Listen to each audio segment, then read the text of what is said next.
All right, so I have my collage up on the screen or up on my iPad. Now, yesterday I had talked to you about figuring out your dimensions and then putting them onto your black paper.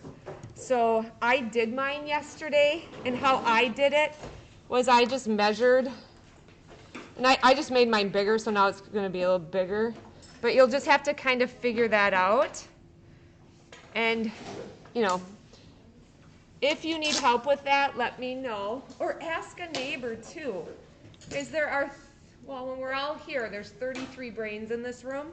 So maximize the human skill set that's right around you, too. Your classmates know probably more than me about stuff.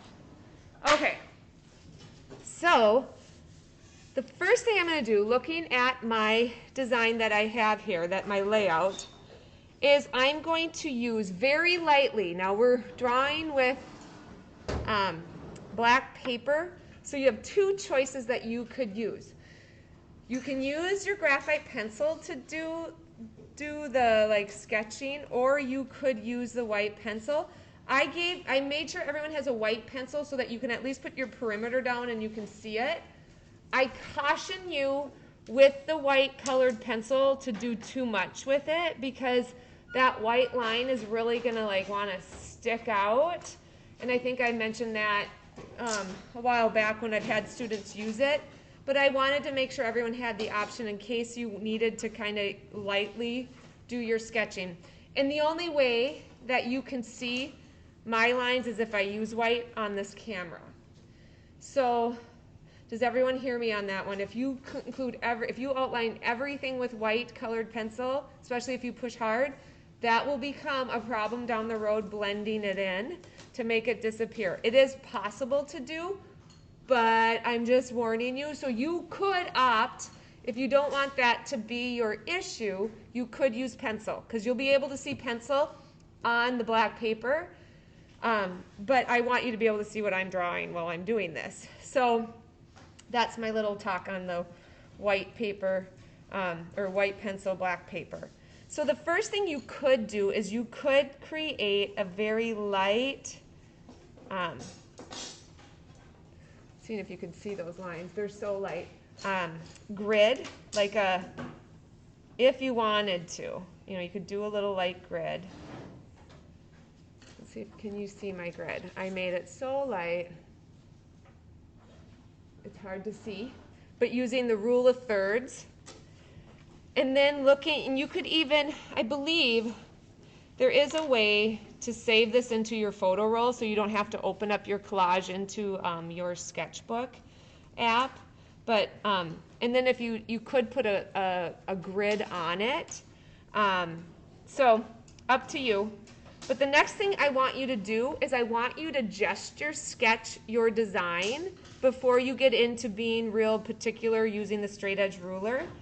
And for my design, there's really only that one building that has the 2-point perspective. Everything else I get to, well, I guess those buildings in the far background I could be paying attention to a bit as well using 2-point perspective. So I'm going to just very loosely, I'm going to zoom in a bit so you can see my sketch. There we go. I am just gesture sketching. And you'll notice I am not being too detailed, too concerned, because I will clean that up with my straight edge. Alright. Just kind of making sure I'm leaving space for everything I want to include in my design. So I'm kind of looking at the background here. I've got these awesome mountain range happening. And then kind of figuring out where that lake is going to be. Here's this tree range. And then I've got like more trees happening here. And then I've got a couple mountains. You may want to have initially like use your retractable eraser to do any kind of removing, but don't get too like particular with your drawings quite yet. There's time for that. Sometimes some people want to skip this like gesture sketching. I really recommend doing it because it helps you make sure you have all of your space. Yep. You know, that you're saving room for everything. And then you can kind of adjust as you go too. It's so nice to have you guys back in the classroom because last year we were trying to do these drawings with oil pastels because they were a little bit more of an affordable price point to send home. And oh, it's so nice using the colored pencils because you'll really be able to develop details. And I'm kind of moving my people up. All right, and then I've got all sorts of trees, and then in the background here along the lake, there are some buildings, so I'm gonna just do my best to sketch those in. I think I made it too big. And I'll kind of include more details eventually. Where is that? And a water line. Let's see here, that's probably good enough. And when I did sketch my little like storage building, I did kind of apply 2-point perspective, kind of envisioning the angles that the lines need to be lining up with. So I just kind of did my best with that. All right. Okay, so here is what I'm going to call my gesture sketch, because I've kind of mapped out where I want to have my people in the foreground, then I have my space for my little building, then kind of going into the further background I kind of say like this area is maybe in between the middle ground and background. I have a little bit of like some buildings kind of all around, and then it moves into the water, which now I'm realizing I have water above here, so I need to make some adjustments. So kind of adjusting, paying attention. All right, and then I could grab, I think I moved stuff to do a little erasing, cleaning up, because I do want to do that. So I need to find a retractable eraser, which I probably have.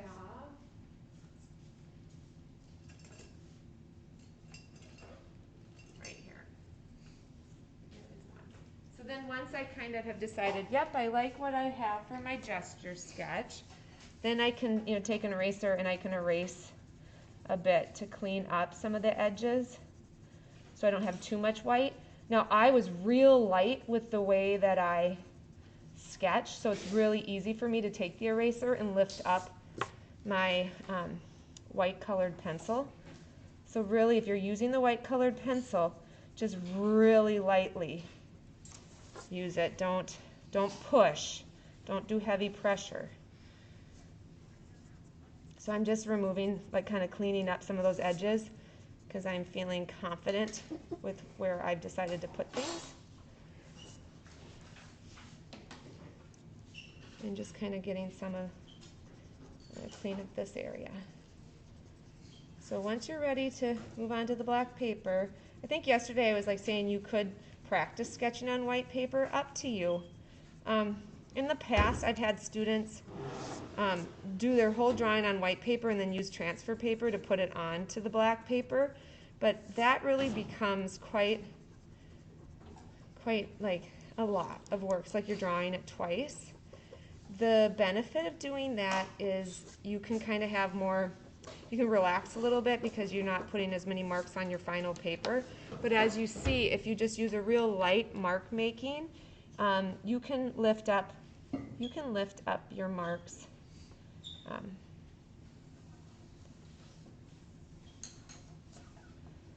right, just kind of designating that that's where trees are going to be. All right. So now I get to make the choice of where do I want to begin. I could work towards the background and move towards the foreground. When you're working with different materials, your approach will vary. Colored pencil, you have a little more choice. If you're working with chalk pastel, it's always best to start in the background and work towards the front because it you kind of are building up the layers to leave the details. Where here, we get to details pretty quick, but I think I'm gonna still follow that lead and I'm gonna work on my background first and I'm gonna work towards the foreground. So as I look at my background, I have, like zooming in here, I have clouds, sky, and then I have what's called that atmospheric perspective where my mountain range is very cool toned, because if you remember, blue is the color that travels the furthest. And so I think it's really good to kind of plan out your approach by looking at what colors you have available. And this is, again, just a reminder that if you're finding you're short a certain color, remember we have those drawers over there that you can get and pick from that are kind of color coordinated. So I'm thinking as I look, I really only have a couple blues, really only one. So I'm going to walk over there and get a few more blues. I kind of have like more of a robin's egg blue that I'm hoping to have access to, so we'll see what I have here.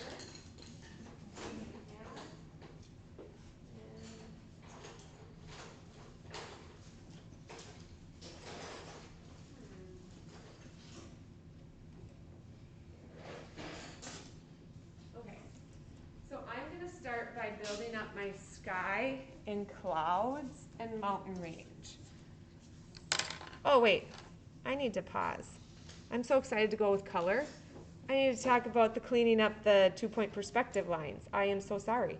I'm glad I didn't get too far ahead of myself. It's the artist in me that wants to just start putting the color down. But before I can go there, I need to address my 2-point perspective, don't I? So figuring out my vanishing point. So I only have one building. You may have several buildings in yours that have lots of opportunities to utilize 2-point perspective.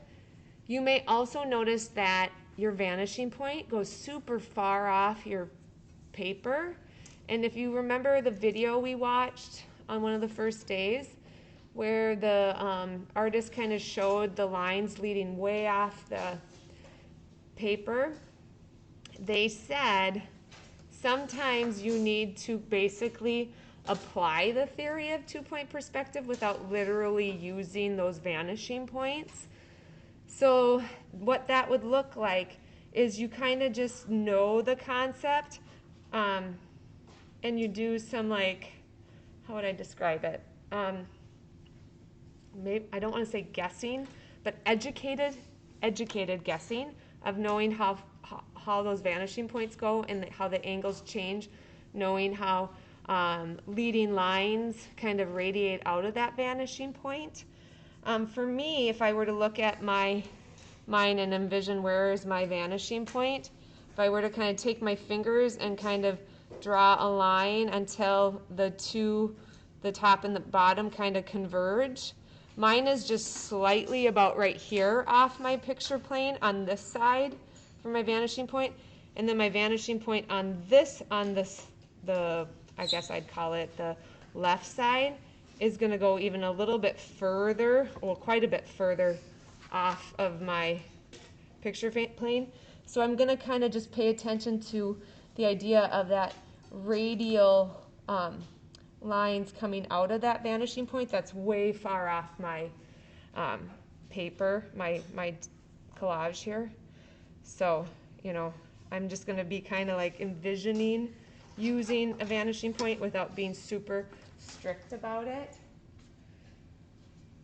So I'm going to get a shorter ruler because this one is going to knock into too many things. I have a lot of rulers that don't have lines on it, and I'm not really going to be measuring too much. but I'm just using the straight edge just to clean things up. So my vanishing point over here is going to be, let me see if I can put it on the, I'm going to, don't do this, especially on my new art tables, but like my vanishing point's like kind of like right here. You probably can't see that. So if you wanted a spare piece of paper, you certainly could put it to use it. Let me know if you've got any needs that require, you know, some extra help with your vanishing point in your design. But for me, I'm going to just do my best, thinking in terms of how it radiates out of that vanishing point, which I did mark. So I'm using it in the most interesting of ways. Then once I get my 2-point perspective all cleaned up, then I can get to my colored pencils that I was so excited to get to. I love drawing clouds in colored pencils, so I'm excited to kind of show you some opportunities to create very three-dimensional looking fluffy clouds. But what I'm putting in right now are just those, I'm drawing like a log cabin, so I'm just getting those lines going. My building, I went pretty simple.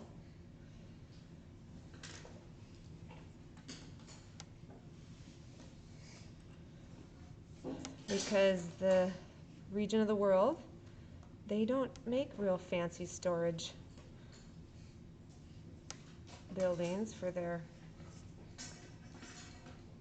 dried goods and probably meats and all the other stuff that they've worked hard and they're trying to protect it from wildlife. All right, so you can see I use 2-point perspective in the most loose sort of way, creating those, okay, I can't seem to find where my camera is, creating those lines. So it's real simple. And I didn't, you know, spend too much time being stressed about being super duper accurate because I knew that this is such a basic structure, so that I just kind of identified that vanishing point that was about 7 inches off my paper, and then I just did those lines for the log cabin. And then I'm going to do the same thing on the other side, and I'm going to call that like good enough.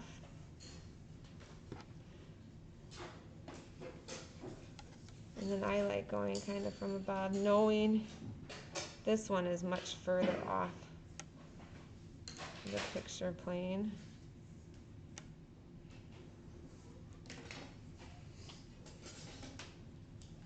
So really, based on how you created your design, you're going to have different needs for how you're going to work with the 2-point perspective vanishing point. And I can always work with you if you're finding it challenging. I think I'm going to stop there.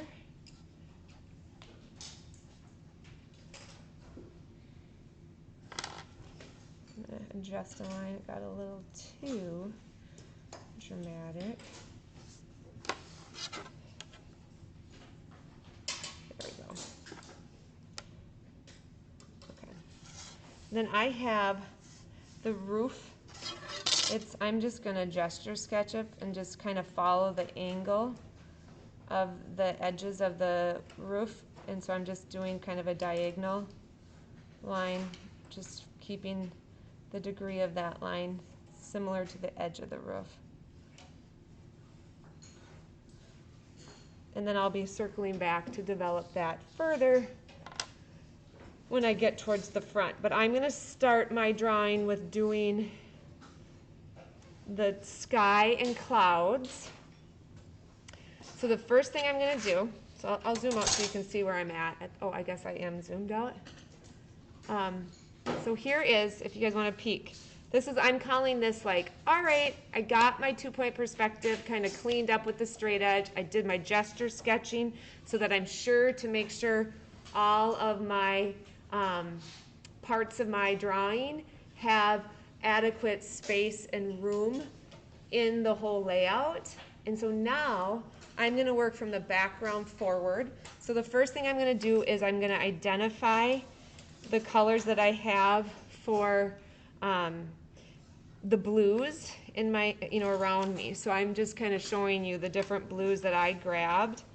Where's this? Nope, this one's a different one. Okay. And then I don't think I'm going to use the navy, the indigo blue for the sky because it's pretty light. And then of course I'm going to use white too. So this is what I've got for my blues to create my sky. So the first thing I'm going to do, and I want to tell you, I have clouds in my sky as well, but I'm going to just actually first do a solid light layer of like a middle of the road blue. So I'm going to go with this blue that is called Iron Blues. And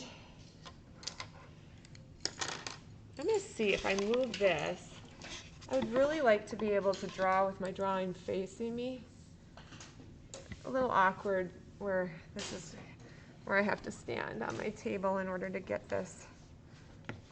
I'm gonna use my iPad to sit upright and face me. Okay. And then I'll just have the dot cam in between my hands. I'll figure this out someday. So what I'm going to do is just very lightly, I'm putting a layer. I have a cup. I'm going to remove this white line. Very lightly.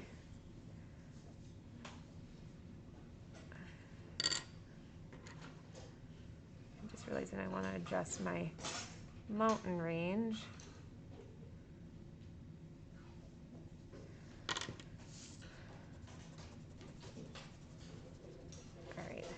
Okay, back to what I was saying. Very lightly, I'm going to put a layer of this blue.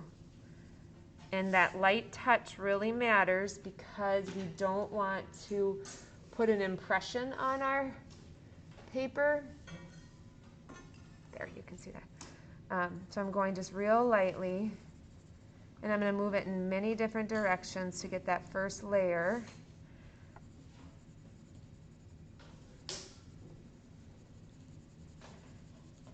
And it's a real subtle blue. I can't easily see this first layer,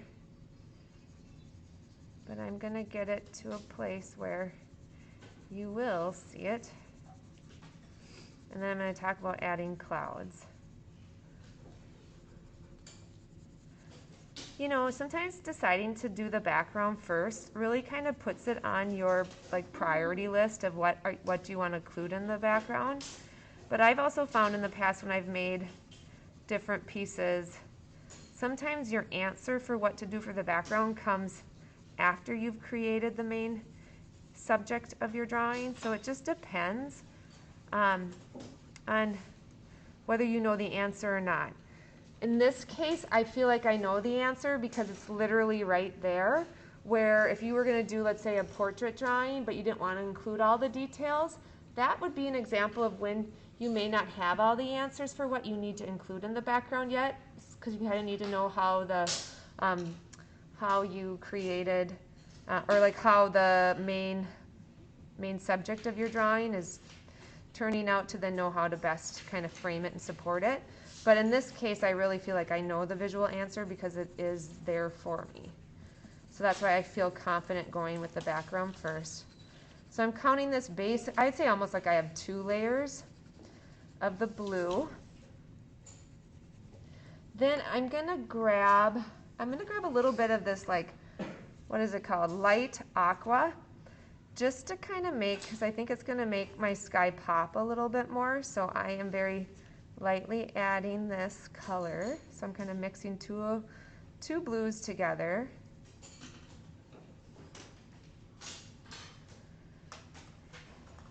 If you have like a sunset sky with lots of like warm colors, I really recommend first like looking at the area that you're about to draw and then identifying the colors that you see in that area, and then really looking in your colored pencil pan and seeing what you have, and then maybe if you have to kind of go hunt and look for it in the drawers too.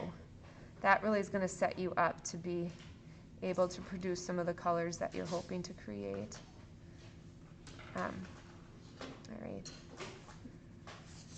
Don't forget you can turn your paper around so that you can kind of keep holding your pencil in a proper way, which I don't hold it down here and do it.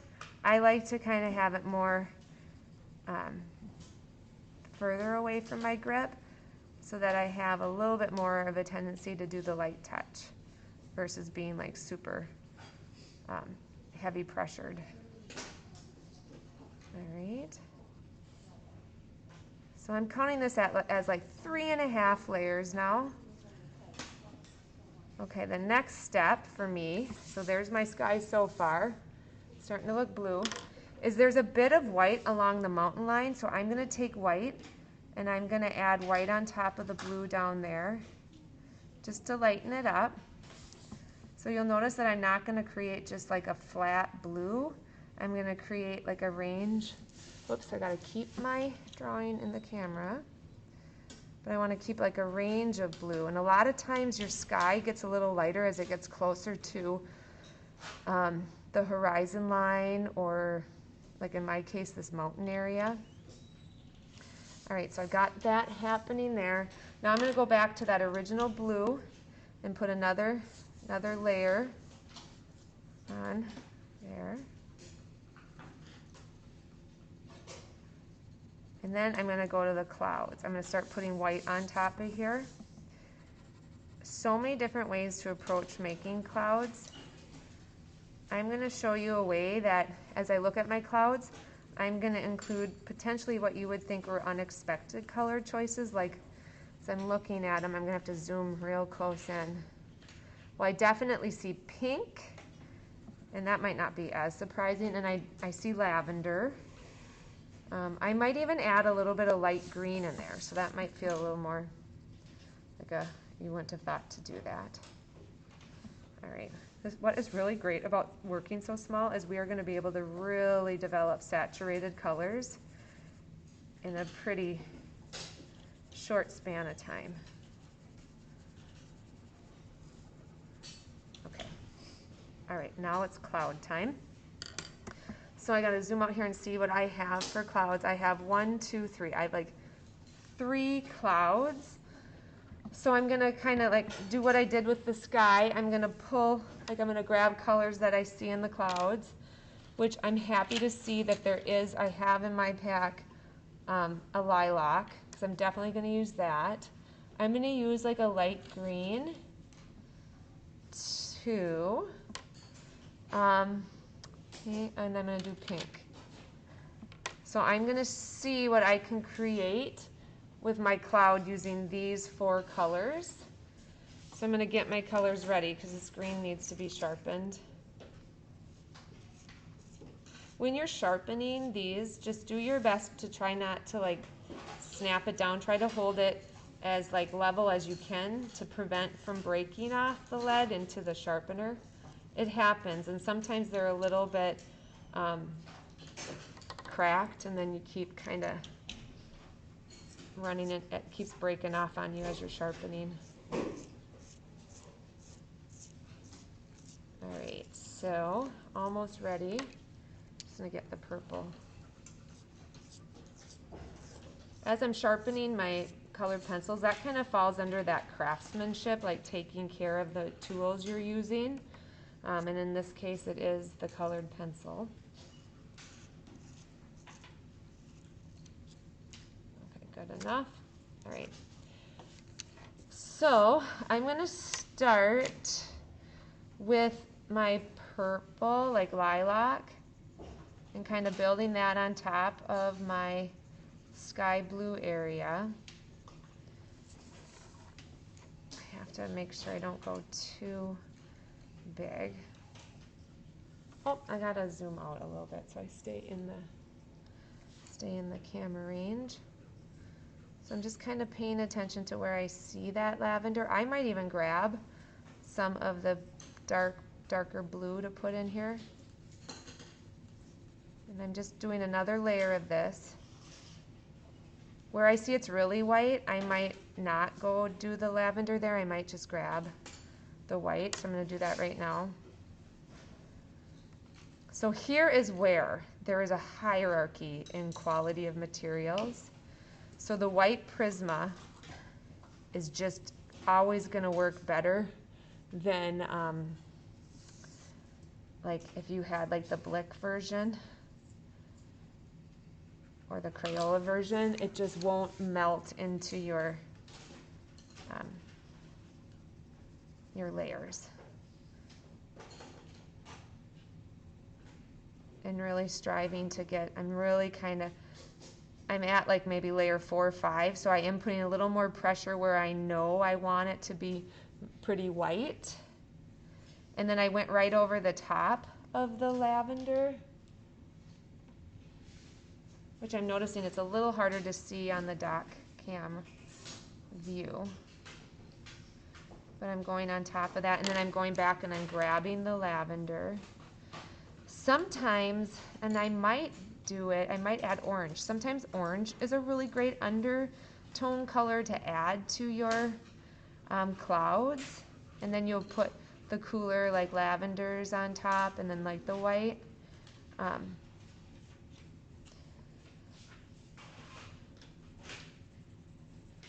so there's one cloud, and then I've got, feeling like I need more sky. I may have cropped mine a little too much, so I'm taking some artistic license here and like changing it just a little bit. Oops, again. This lavender does not really show up. We can kind of see it, but you can see it in person for sure. But I'm just slightly changing the look of my clouds, but you can do that. No one's going to have your reference photo right next to your drawing to notice. All right, so I've got a hint there, and then I've got a little bit of cloud down here that goes closer to the edge.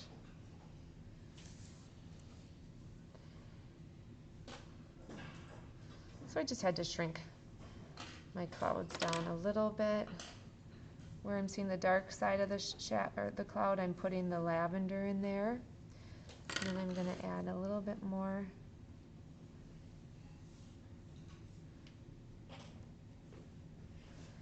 To make the white even seem like it's a little more luminescent, sometimes you can grab a yellow and you can add yellow to your white just to get it to have a little bit of a glow. So I'm adding a little bit of yellow, and then I'm going to go back over it with the white. And it's kind of like you're underpainting. I got to get the pink in there too. Okay. And then grab some pink here.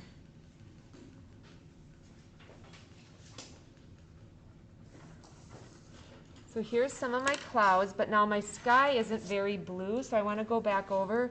And a lot of times to make my clouds pop, so I've added some of the blue already, but now I'm going to come in and right next to the edge of the cloud really build up my blue, and then it makes your clouds really pop.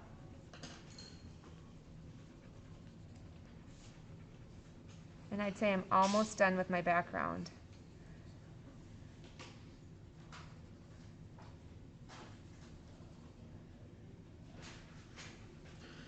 And I'll probably just go back and forth a little bit until I feel like the white is working and popping against the blue sky. I gotta try to stay in the frame.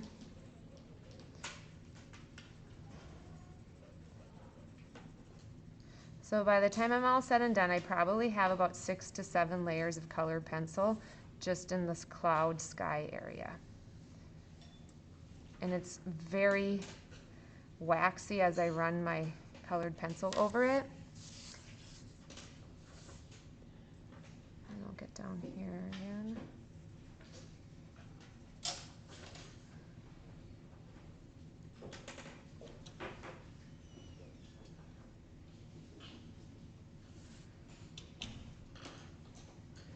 remember that term burnishing, when you get enough layers built up that you can blend and burnish your colors together. Now grabbing the white again, because I really want to get this white to really pop. So I'm using more pressure now that I'm confident where I know I want the white to be. I'm going to kind of create that highlighted edge. It's going along the mountain. All right.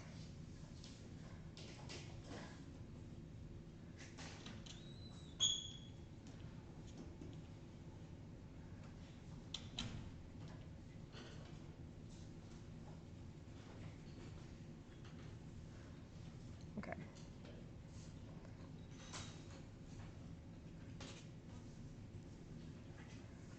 All right, so there are my clouds that I created. So interesting, they look a little more clear on that screen. And then I could then get into my blue mountains, which I'm looking and seeing. I'm going to go with violet for the, so I'm definitely going to use a violet blue. I have the navy blue. I have two over here, so I need to make sure to put one back in. And then I'm probably going to use some lilac again. I may use a little white because there's some white on my mountains. I might even go with like this. Which one did I not use? I don't think I used the true blue. So for this first little mountain in the way back, I'm going to use the true blue. Oh, it's very, very, actually it works nicely with this color. So here's my first mountain that I just filled in, true blue. And then I'm going to take the indigo blue just to create a darker value towards the bottom.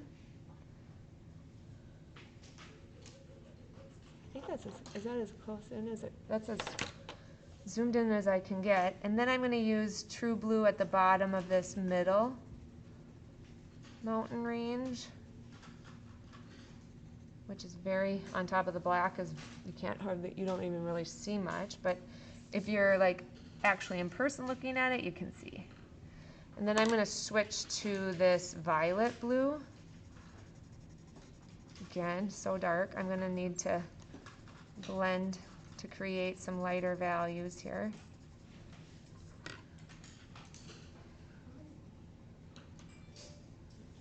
But atmospheric perspective is when objects that move up into the distance become cooler toned because of the blue color, and they lose kind of definition and detail. And yeah, and they're like kind of ranges of blues into purples. Now to create on top of that, you can kind of see, I think, on the screen that where I've added that dark violet blue. Now I'm taking lilac because there's like kind of a hazy highlight at the top or on top of this, so I'm just using this lilac to kind of blend with that dark violet. That's working out nicely. I'm going to add a little bump of a mountain range. Okay. So you don't have to do a ton of details. And here's where some white, because I see almost it looks like a little bit of snow on top in some of the areas. So I'm just hitting that up with the white, blending that in, creating a little bit of like texture in this mountain range. All right, so very simple. Kind of blend out this area. So you know you've got a lot of layers when you can start to kind of blend and mix your colored pencils together. And then this final mountain actually appears to be darker than that middle mountain. It's interesting. Yes, you sure may. All right, kind of adding a little bit more there. Okay. Where's that true blue? True blue.